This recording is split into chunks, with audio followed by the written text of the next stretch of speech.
శ్రీ సత్యసాయి జిల్లా ధర్మవరం నియోజకవర్గం ముదిగుబ్బలో భారీ చోరీ చోటు చేసుకుంది.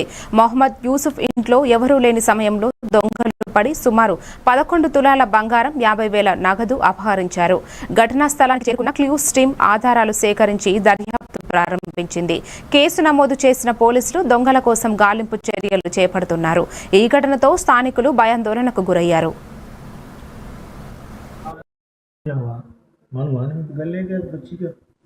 बच्ची का गले का जो दिए 8-10 तोले कम है जो पीनी हुई है वो आग में छे मीन बड़ी चीज़ है 50,000 रुपये लाया था उन्हें बैंक डिपॉजिट करने ये करे ये पुरानी का डब्बा तक खोले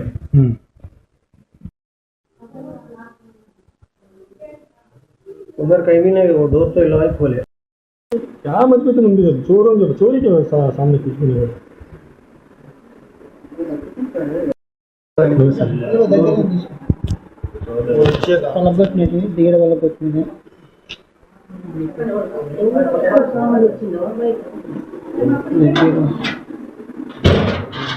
अच्छे फ्रिज में पानी रखे बेटा पीने